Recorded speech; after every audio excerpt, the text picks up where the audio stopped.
નમસ્કાર. આજે તારીખ 2/2/2021ના રોજ આપણે શિક્ષણ રથનો રૂટીન ક્લાસ શ્રી મનીષ પ્રભુલાલ જોશીની વાડીએ રાખ્યો છે. આજના રૂટીન ક્લાસમાં આપણે ગુજરાતી વિષયનો 13મો એકમ અધ્યયન કાર્યમાં લઈશું. તો ચાલો આપ સૌના આશીર્વાદથી આજનો આ શૈક્ષણિક કાર્ય આપણે શરૂ કરીએ. આપણે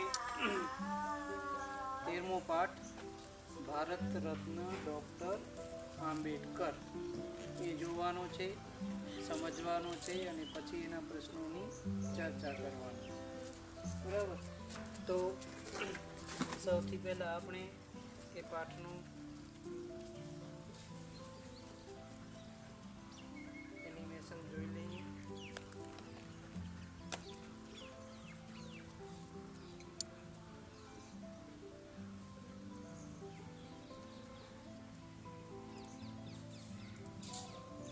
કોણે લખ્યો છે એ પણ જોઈ લઈએ. 13 ભારત રત્ન ડૉક્ટર આંબેડકર.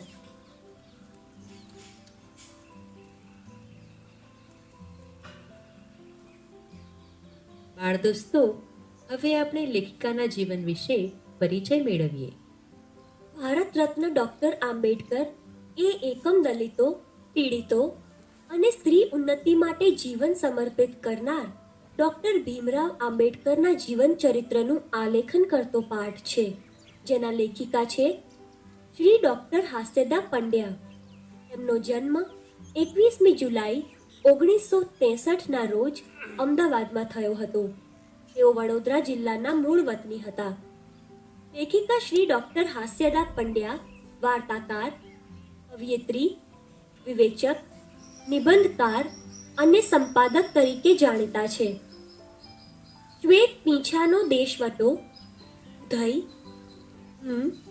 ખુદ અને સમડી વગેરે જેવી કૃતિઓ, માદક દરિયો ને હું, શ્વેત પંખીનું સામ્રાજ્ય જેવા વાર્તા સંગ્રહો અને વિવક્ષા જેવા વિવેચન સંગ્રહો એમણે લખ્યા છે, જેના કારણે એમને ગુજરાત સાહિત્ય અકાદમી એવોર્ડ, મમતા એવોર્ડ અને તાદર્શ્ય પુરસ્કાર પ્રાપ્ત થયા છે. બાળ દોસ્તો, ભારત રત્ન ડૉક્ટર આંબેડકર એ એકમમાં લેખિકાએ આપણા ભારતનું બંધારણ ઘડનાર ડૉક્ટર ભીમરાવ આંબેડકરના જીવન વિશે અને એમના કાર્યો વિશે પરિચય કરાવ્યો છે. ડૉક્ટર હાસ્યદા પંડ્યા એના લેખિકા છે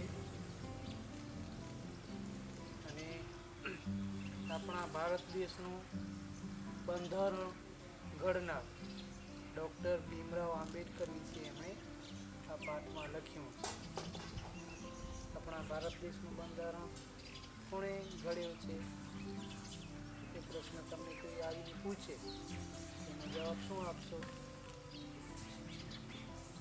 હમણાં જ કીધું મેં, ડૉક્ટર ભીમરાવ આંબેડકર. ભારતનું બંધારણ કોણે ઘડ્યું છે? આંબેડકર, ડૉક્ટર ભીમરાવ આંબેડકર, જેમની ભારત રત્નનો પુરસ્કાર એવોર્ડથી પણ નવાજવામાં આવે છે. ડૉક્ટર આંબેડકર કહેશો તો પણ ચાલશે, ભીમરાવ આંબેડકર કહેશો તો પણ ચાલશે. આપણા ભારત દેશમાં ભારતનું જે બંધારણ છે, જે નીતિ, નિયમો, કાયદો જે છે એ ઘડનાર ડૉક્ટર ભીમરાવ આંબેડકર હતા. પોતે એક વકીલ હતા. બરાબર.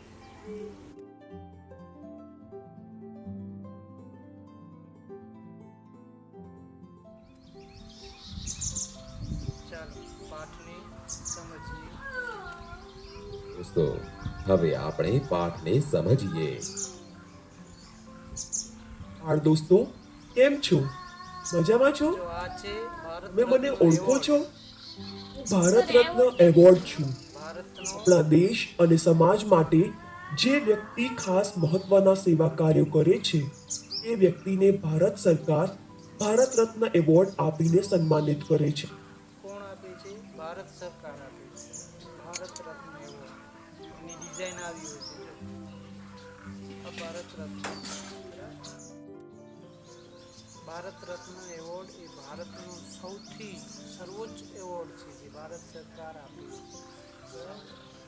સર્વોચ્ચ સૌથી ઊંચામાં ઊંચો એવોર્ડ ભારત રત્ન કોને મળે?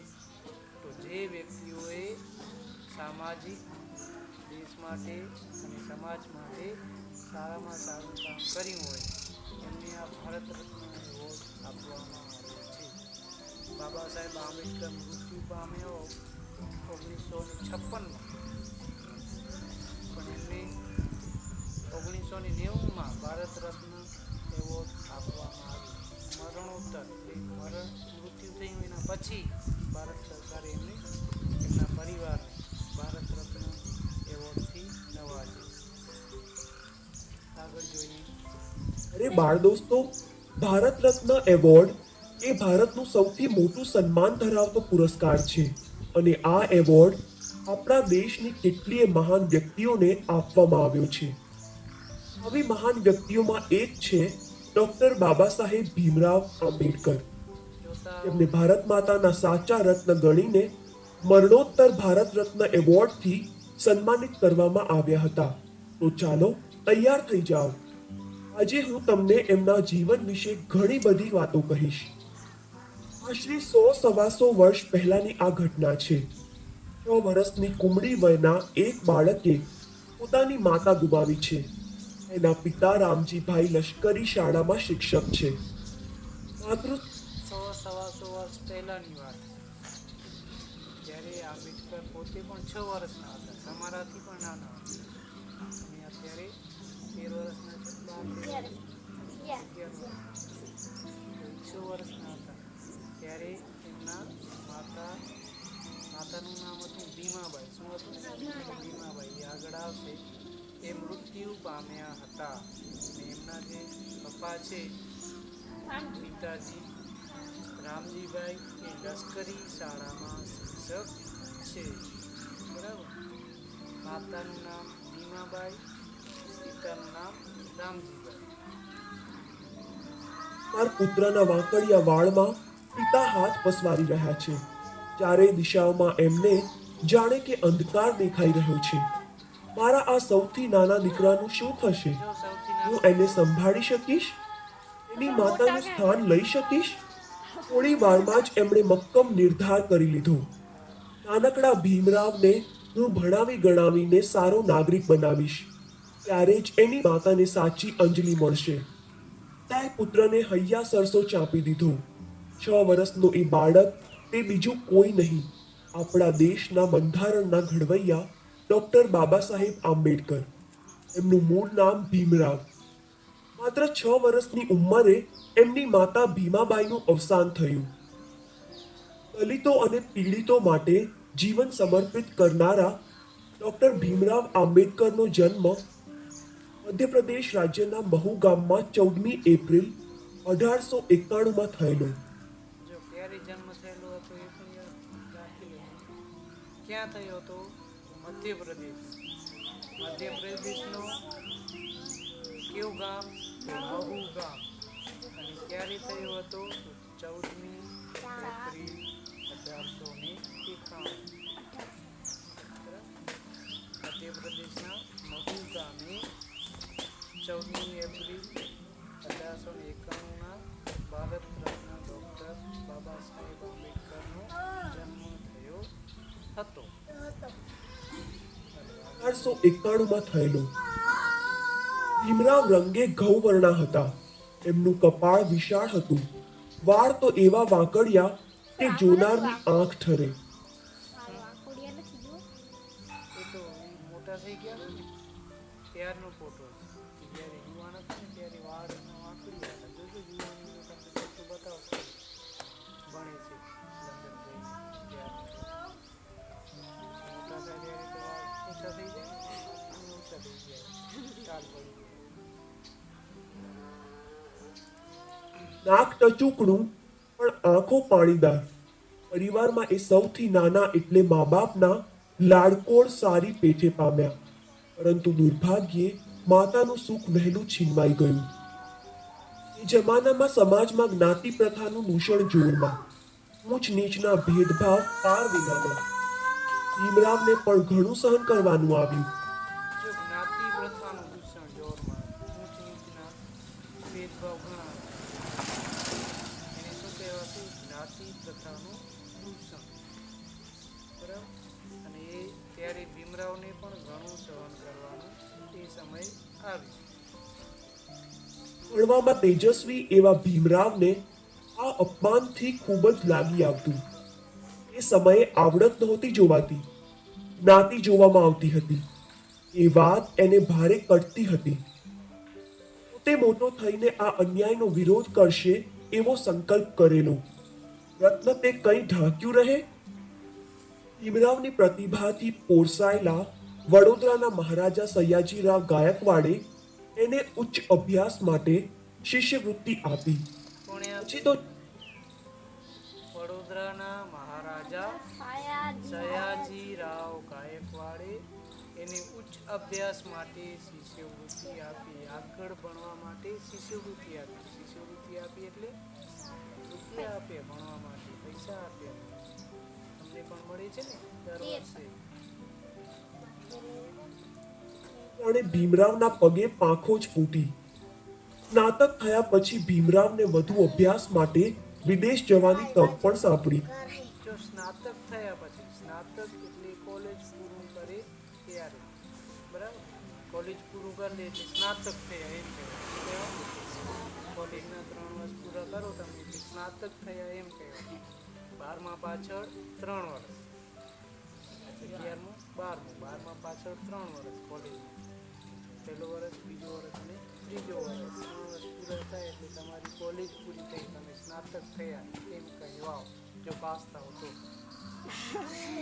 બરાબર. તો સ્નાતક થયા ન કહેવાય. પાસ કરો, ત્રીજો વર્ષ પાસ કરો તો સ્નાતક કહેવાય. બાર પાસ કરવાનું. એટલે સ્નાતક થયા, ભીમરાવ સ્નાતક થયા એટલે કે ભીમરાવે જ્યારે કોલેજ કરી દીધું ત્યારે વધુ અભ્યાસ માટે પછી એમને વિદેશ જવાની તક પણ સાંપડી. વિદેશ જવાની તક મળી. ઉમેર અંધકારમાં જાણે ઉજાસનું એક કિરણ પ્રગટ્યું. વિદેશમાં પણ ભીમરાવ એવા જ વિદ્યાપ્રેમી રહ્યા. પાર વિનાની આર્થિક તંગી હોવા છતાં પેટે પાટા બાંધીને તેઓ સંદર્ભ ગ્રંથોની ખરીદી કરતા. ભીમરાવ હવે ડોક્ટર ભીમરાવ આંબેડકર બન્યા. MA, PhD અને D.Litt સુધીની પદવી એમણે પ્રાપ્ત કરી. જો PhD કરે ને ભણવામાં એને ડૉક્ટર કહેવાય. એક ડૉક્ટર આપણે જેની પાસેથી દવા લઈએ છીએ તે એને પણ ડૉક્ટર કહીએ છીએ. આ ડૉક્ટર દવા આપે એ ડૉક્ટર નહીં, પણ ભણવામાં જેને PhD કરી હોય એમને ડૉક્ટરની ઉપાધિ મળી, ડૉક્ટરની ડિગ્રી મળી, ડૉક્ટર કહેવાય. શેમાં? તો સાહિત્યમાં, ભણવામાં. અને वो डॉक्टर अलग, वो MBBS करे तो डॉक्टर बने. આ PhD કરે ત્યારે ડૉક્ટર બને. એની આપણે ડૉક્ટર લગાડવામાં આવે. જો PhDની પરીક્ષા પાસ કરે તો. કાયદો અને અર્થશાસ્ત્રનો અભ્યાસ એમણે લંડન જઈને કર્યો. ડોક્ટર આંબેડકરની પુસ્તક પ્રીતિ વિશે જાણીને તો આપણને આનંદ સાથે નવાઈ પણ થશે. સમયનું મૂલ્ય તેઓ સમજ્યા હતા અને એટલે જ એમનો ફુરસદનો સમય વાંચનમાં વ્યતીત થતો. અનુકૂળતા થાય કે તરત જ તેઓ પુસ્તકોની દુકાને પહોંચી જતા. આશરે 2000 જેટલા દુર્લભ ગ્રંથોનો એમણે સંગ્રહ કર્યો હતો. કેટલા પુસ્તકો ખરીદ્યા હતા? 2000 પુસ્તકો. સમય મળે ને રૂપિયા થાય તો એ પુસ્તકની દુકાને જઈને પુસ્તક ખરીદી વાંચે. જ્યારે ફુરસદનો ટાઈમ મળે ત્યારે વાંચે. ખૂબ જ વાંચન.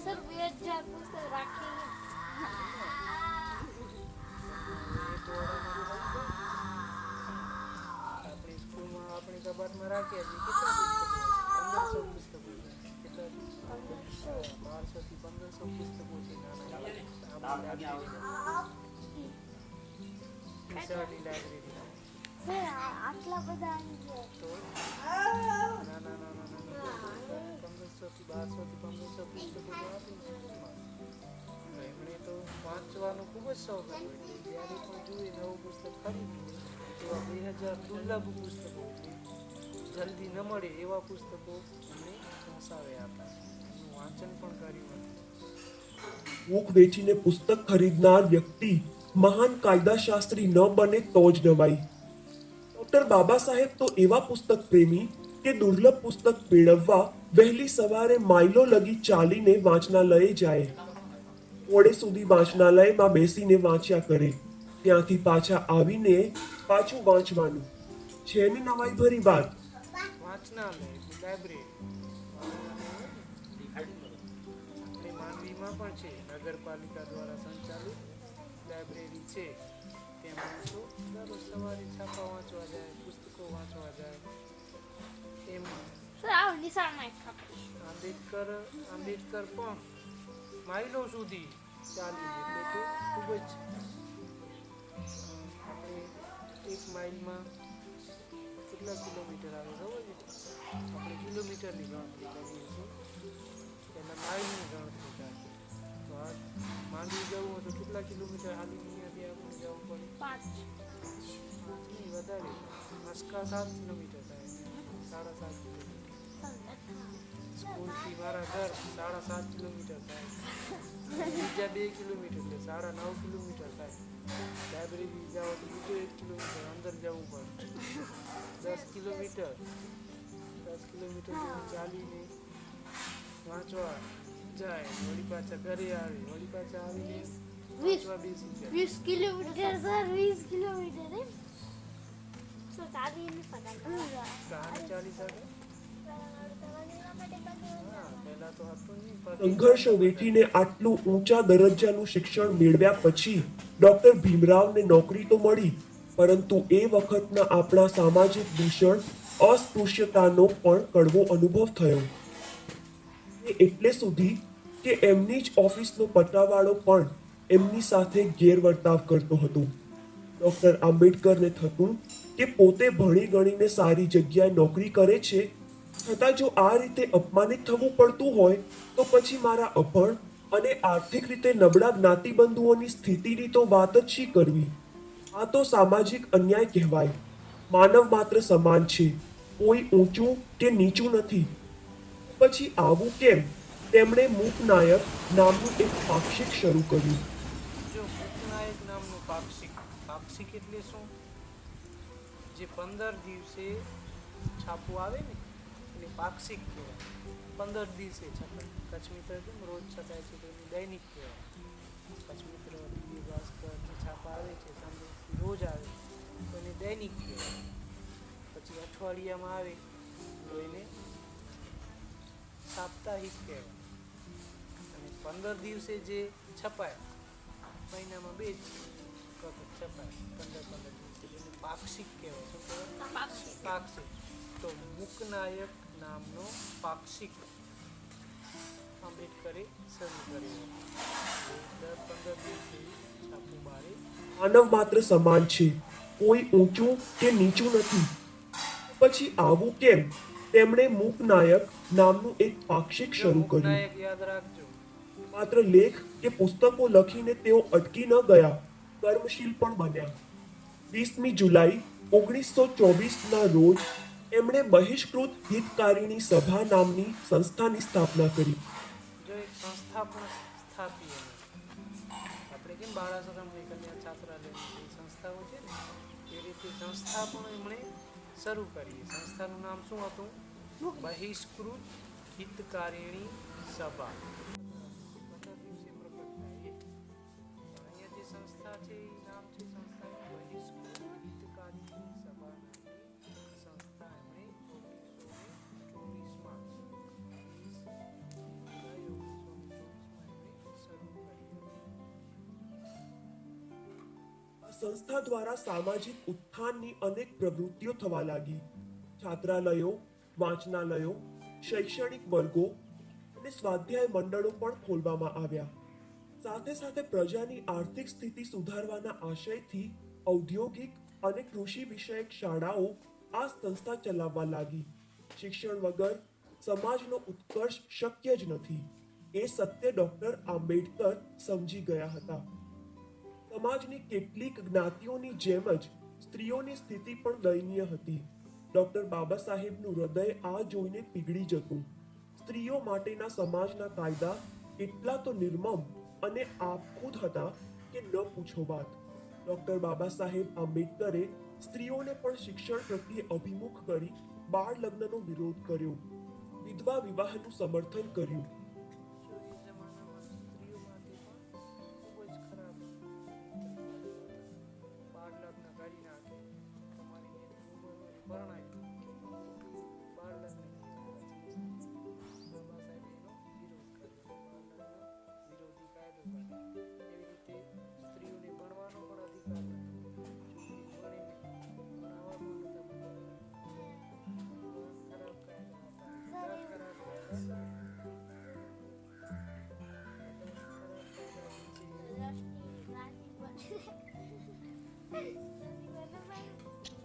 એ જમાનાની વાત છે. આજથી 100 વર્ષ પહેલાની વાત છે. ત્યારે એવું હતું કે છોકરીઓને ભણાવતા નહીં, સ્ત્રીઓને બીજા કાંઈ અધિકારો પણ નહીં.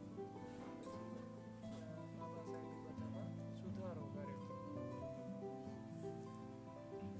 સ્ત્રીને પણ એનો વારસા હક મળવો જ જોઈએ એવો આગ્રહ સેવનાર પણ અલબત્ત બાબા સાહેબ જ હતા. બાબા સાહેબનું એક સૂત્ર ગાંઠે બાંધવા જેવું છે: શિક્ષિત બનો, સંગઠિત બનો, સ્વાવલંબન જ સાચી સહાય છે. શિક્ષિત બનો, સંગઠિત બનો, સ્વાવલંબન જ સાચી સહાય છે. શિક્ષણ મેળવો, સંગઠન બીજાની સાથે રહ્યો અને સ્વાવલંબન એટલે પોતાના પગભર થાવ, એ જ સાચી સહાય છે. તો જ તમે આગળ વધી શકશો. તેઓ સ્ત્રીને સમાજનું આભૂષણ લેખાવતા. સ્વતંત્ર ભારતમાં કાયદા પ્રધાન બનેલા બાબા સાહેબે ભારતીય સંવિધાનમાં પણ લિંગ ભેદ નષ્ટ કરીને નારીને ગૌરવપ્રદ સ્થાન અપાવ્યું.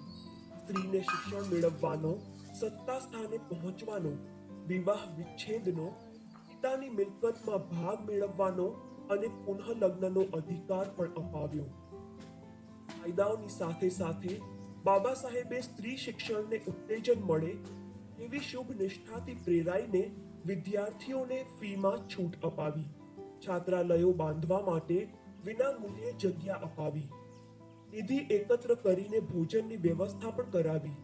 એટલું જ નહીં, સ્ત્રીઓને મતદાન કરવાનો અધિકાર મળે એ માટે આગ્રહ સેવનાર પણ બાબા સાહેબ જ હતા. પહેલા એ સ્ત્રીઓને ડોક્ટર બાબા સાહેબ પ્રખર દેશભક્ત પણ હતા. આઝાદીના જંગમાં પણ એમની મહત્વની ભૂમિકા હતી. મહાત્મા ગાંધી સાથે પણ એમણે કાર્ય કરેલું. એમની સાથે વખતો વખત મતભેદો પડવા છતાં બાપુ પ્રત્યે ડોક્ટર બાબા સાહેબને સંપૂર્ણ આદર હતું. ડોક્ટર બાબા સાહેબ કેવળ રાજકીય આઝાદી જ નહોતા ઝંખતા. ખરી આઝાદી તો આર્થિક, સામાજિક અને શૈક્ષણિક આત્મનિર્ભરતામાં છે એવું તેઓ દ્રઢપણે માનતા. વિચાર પુરુષ ડોક્ટર બાબા સાહેબના જીવન પર સર્વાધિક પ્રભાવ બુદ્ધ, કબીર અને જ્યોતિબા ફૂલેનો હતો.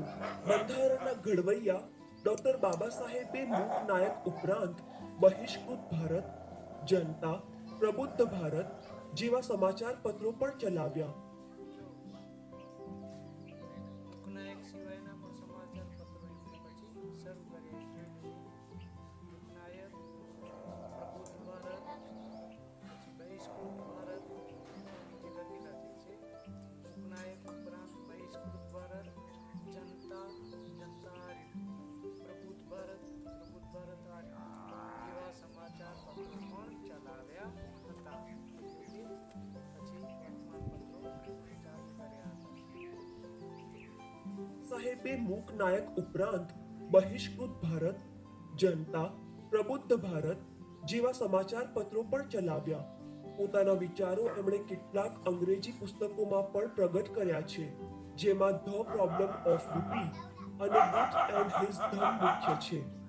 આવા મહાન દેશભક્ત દલિતો અને વંચિતોના ઉદ્ધારક, ગરીબોના બેલી અને સ્ત્રીઓના પક્ષધર ડોક્ટર બાબા સાહેબ આંબેડકરનું દેહાવસાન 6 ડિસેમ્બર 1956માં થયું.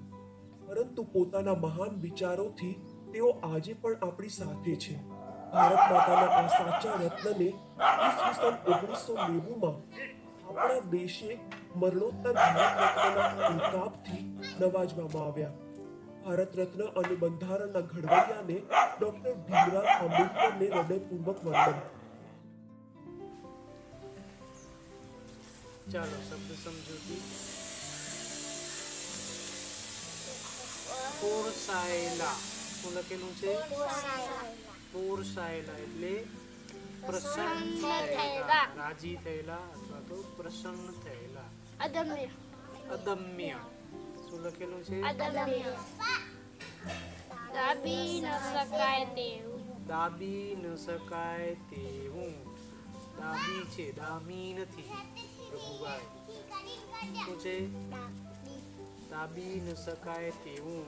અદમ્ય એટલે દાબી ન શકાય તેવું. નાયક જ્ઞાન યજ્ઞ શું લખેલું છે? જ્ઞાન યજ્ઞ એટલે જ્ઞાન રૂપી યજ્ઞ. જ્ઞાન રૂપી યજ્ઞ એટલે જ્ઞાન યજ્ઞ. પછી ફુરસદ.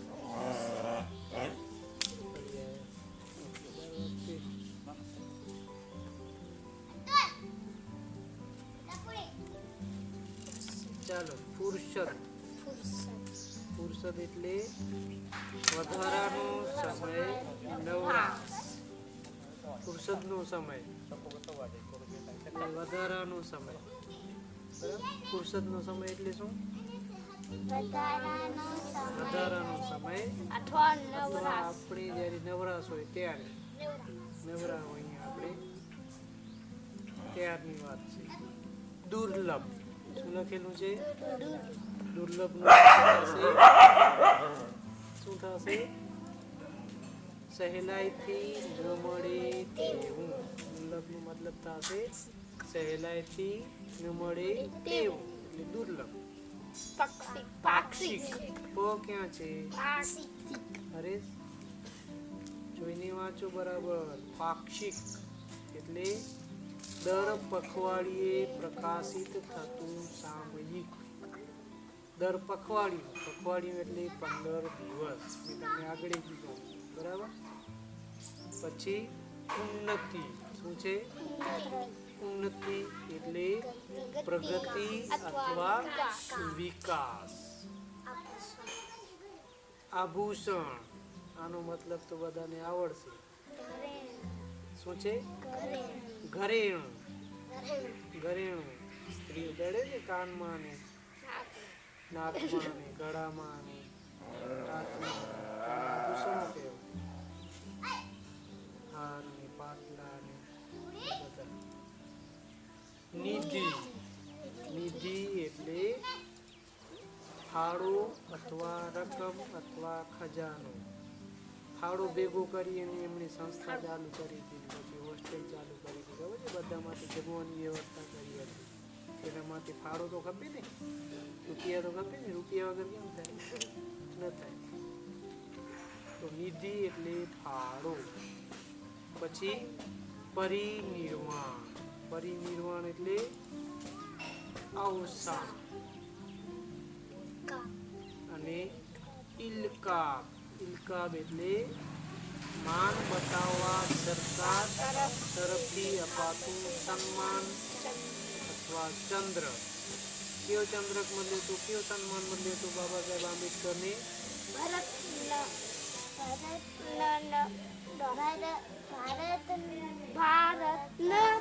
ભારતનો ક્યાં? ભારત રત્ન. મળ્યો હતો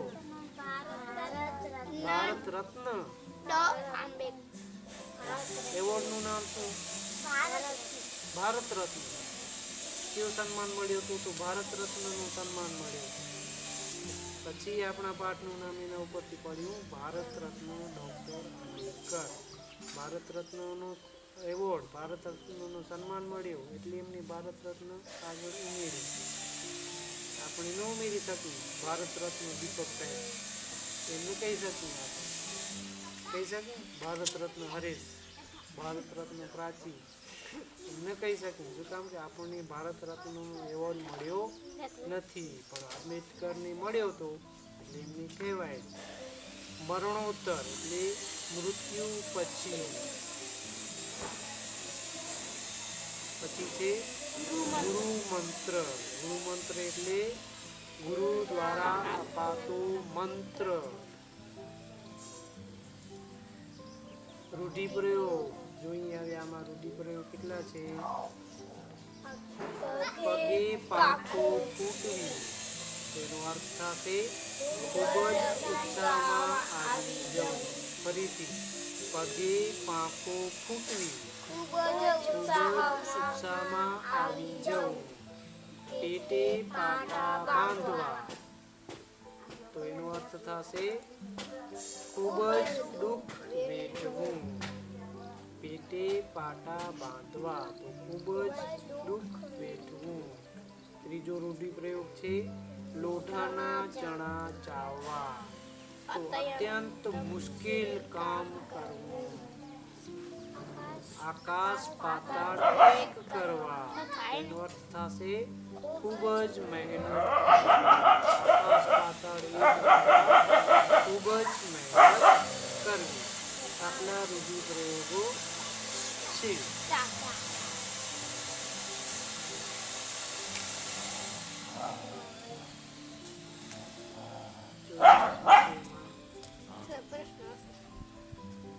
જો નીચેના દરેક શબ્દનો વાક્ય પ્રયોગ કરો.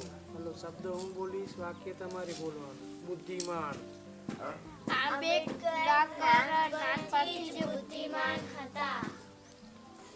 બુદ્ધિમાન.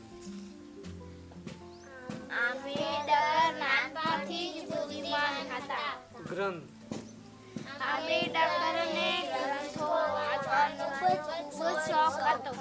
ગ્રંથ. આંબેડકર નથી, આંબેડકર. ભેગું વાંચવાનું. આંબેડકર ને શિષ્યવૃત્તિ,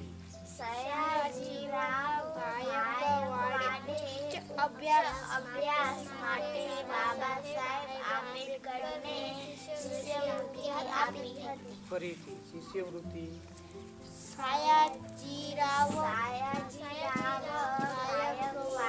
સયાજી છે, સાયાજી નથી. સયાજીરાવ ગાયકવાડે ઉચ્ચ અભ્યાસ માટે બાબા સાહેબ આંબેડકરને શિષ્યવૃત્તિ આપી હતી. સમાજોદ્ધાર,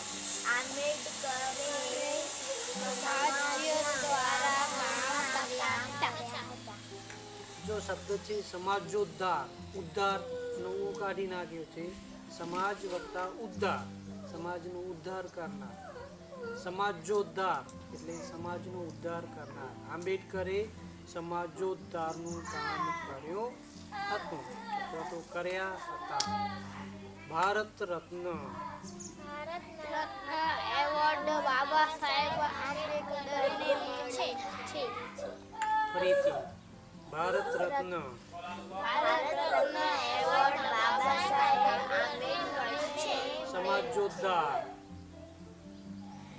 આંબેડકરને સમાજો દ્વારા કામ કર્યા હતા. ફરીથી સમાજોદ્ધાર.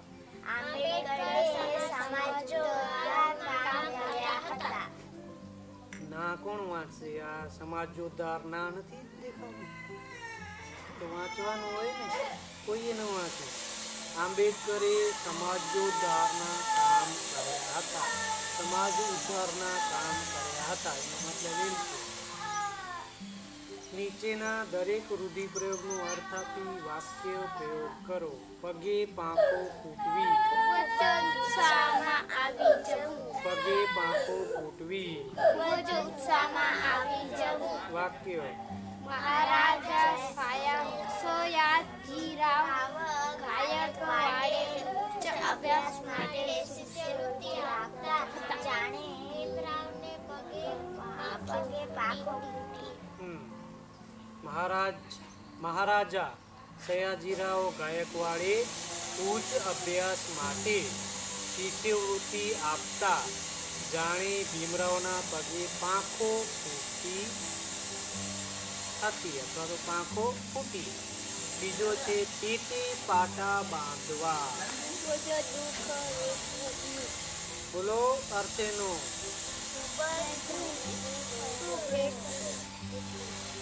ફરીથી પેટે પાટા બાંધવા. ખૂબ જ દુઃખ વેઠવું. પેટે પાટા બાંધવા. ખૂબ જ દુઃખ વેઠવું. વેઠવું. બસ આટલું દેખાય. વેઠવું છે એમાં એવું આવી ગયું છે કરશે. બરાબર. ચાલો જવાબમાં વાક્ય તો છે ત્યાં ડોક્ટર વાંચવાનું. બરાબર. ડોક્ટર ભીમરાવ પેટે પાટા બાંધીને પણ સંદર્ભ ગ્રંથોની ખરીદી કરતા હતા.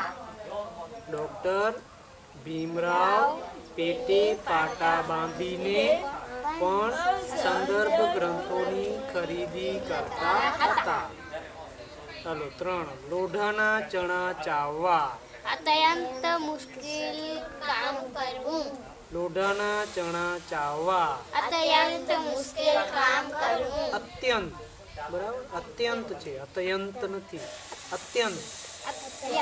અત્યંત. ફરીથી લોઢાના ચણા ચાવવા. અત્યંત મુશ્કેલ કામ કરવું. વાક્ય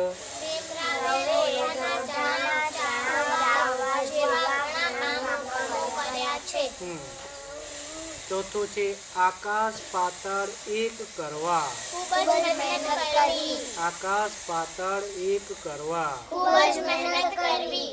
વાક્ય સમાજમાં સ્ત્રીઓની દયનીય સ્થિતિ સુધારવા ભીમરાવે આકાશ પાતાળ એક કરી નાખ્યા. આ શબ્દ શું છે? આ સ્થિતિ. હા તો સ્થિતિ બરાબર શું કામ નથી વાંચતા? ઉતાવળ તો છે જ ને. હા વાંચો તો વાક્ય ફરીથી.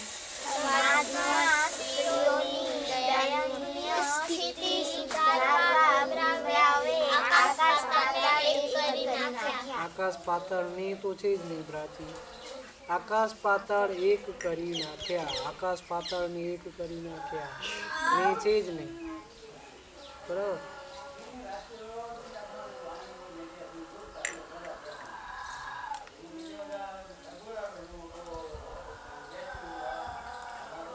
જો ભાષા સજ્જતા હશે આમાં એકમ કસોટી હમણાં નથી જોતા. ભાષા સજ્જતા જોઈ લઈએ છે ને આમાં.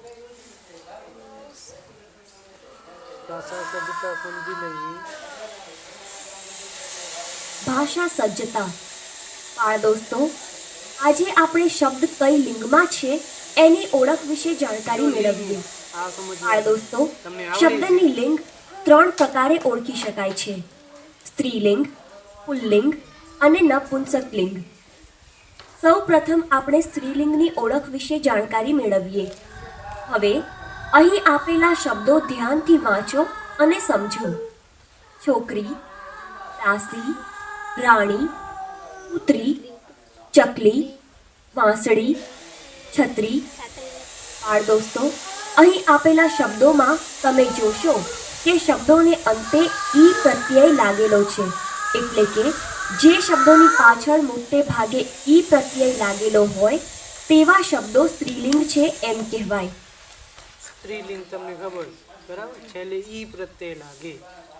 પ્રાચી તો લાગ્યો ને. ચની દીર્ઘઈ ચી. ધ્રુતિ તો એમાં પણ ઈ આવ્યું. તો ને રસોઈ લખો કે દીર્ઘઈ લખો આવ્યો ને ચી. દ્રષ્ટિ ટીમાં પણ છે ને છેલ્લે ઈ આવે. ઈ પ્રત્યય લાગે ઈ સ્ત્રીલિંગ હોય. સમજાણું? છેલ્લે ઈ પ્રત્યય લાગે. છોકરી, છોકરા તો છોકરા પુલિંગ થઈ જાય ને, કારણ કે એમાં ઈ પ્રત્યય લાગતું નથી. પ્રભુ સમજી લેજો અત્યારે.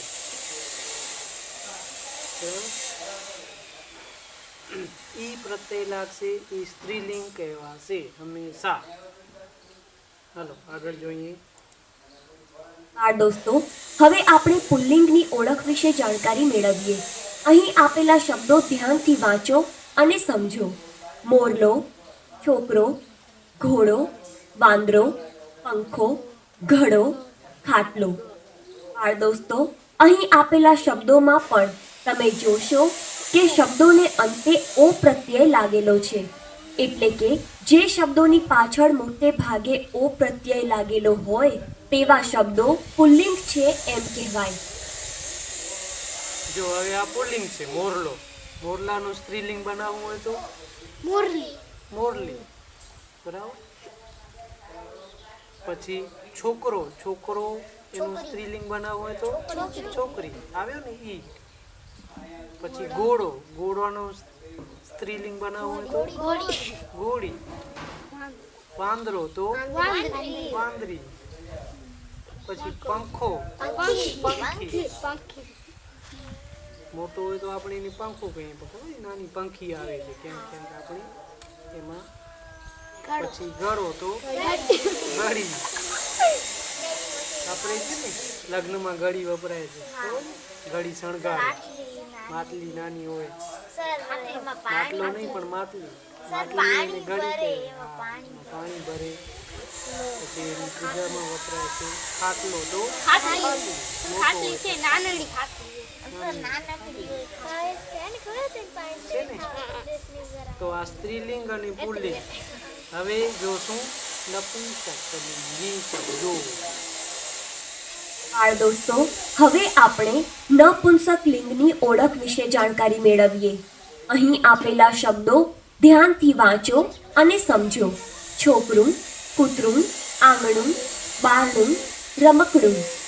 બાળ દોસ્તો, અહીં આપેલા શબ્દોમાં પણ તમે જોશો કે શબ્દોને અંતે ઊં પ્રત્યય લાગેલો છે. એટલે કે જે શબ્દોની પાછળ મોટે ભાગે ઊં પ્રત્યય લાગેલો હોય તેવા શબ્દો નપુંસક લિંગ છે એમ કહેવાય. બરાબર. સ્ત્રીલિંગમાં ઈ પ્રત્યય લાગે. પછી પુલ્લિંગમાં ઓ પ્રત્યય લાગે. અને નપુંસકલિંગી શબ્દમાં ઊ પ્રત્યય લાગે. આટલું યાદ રાખવાનું છે. છોકરું, કૂતરું, ગધેડું, આંગણું, બારણું,